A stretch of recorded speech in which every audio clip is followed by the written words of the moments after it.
Assalamualaikum warahmatullahi wabarakatuh. Alhamdulillahilladzi ja'ala al-ilma arfa'a sifatil kamaliyah. Asyhadu an la ilaha illallah alladzi khassa man sa'a min ibadihi wal ma'adiril hikamiyah. Wa asyhadu anna Muhammadan 'abduhu wa rasuluh.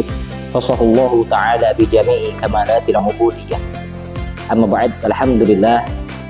Hadirin dimanapun berada, pada Ramadan kali ini dalam kultum yang singkat saya sedikit mengutip cerita yang dibawakan yang termaktub di dalam kitab yang ditulis oleh Sayyid Husain Al-Afani.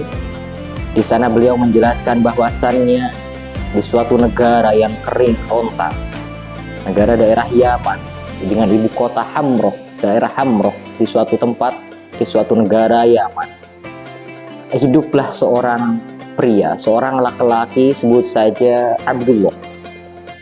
Abdullah ini memiliki kebiasaan berjamaah di masjid setiap sholat wajib atau bahkan sholat nafilah, sholat sunnah seperti tahajud, sholat duha, itu beliau selalu pergi ke masjid yang sedang ia bangun setiap hari, setiap malam. Bahkan ketika tahajud itu beliau selalu membawa, kalau kata orang Jawa, sentir, membawa lampu patromak mungkin lah kalau zaman sekarang, sama membawa pelitian, snack-snack kecil, katakanlah ini sebuah selondok saja.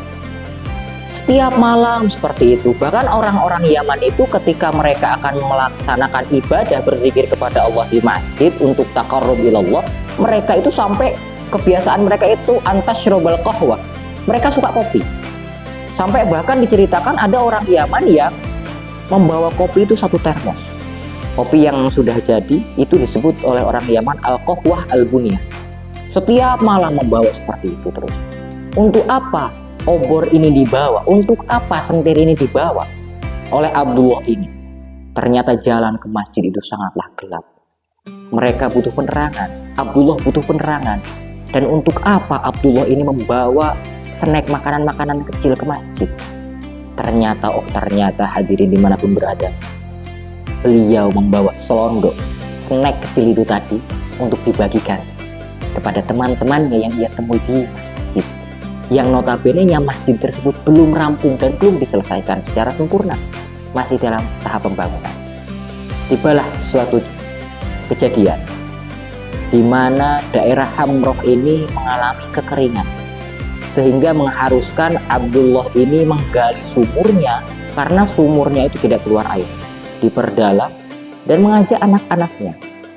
Ketika Abdullah ini menggali sumur semakin dalam dan Abdullah berada di dalam dasar sumur yang notabene-nya sumur tersebut belum keluar airnya, tibalah gempa.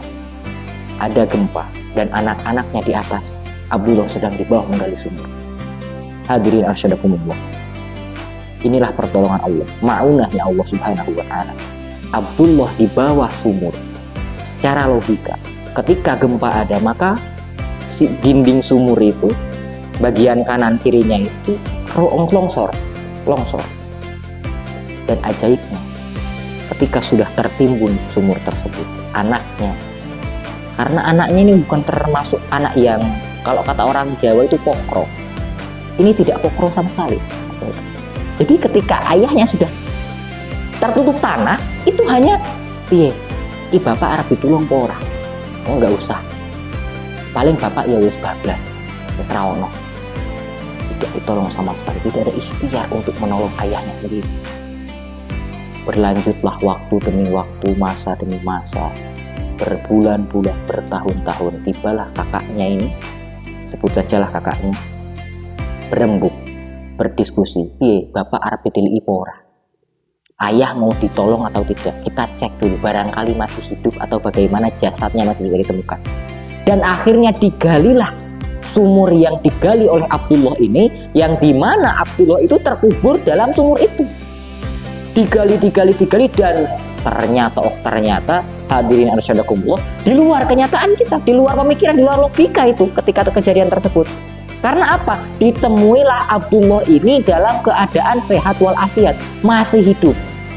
Karena apa? Ketika tanah tersebut jatuh, ketika tanah itu longsor, ada pohon yang sudah tumbang yang menopang tanah ini agar tidak terkena ke Abdullah.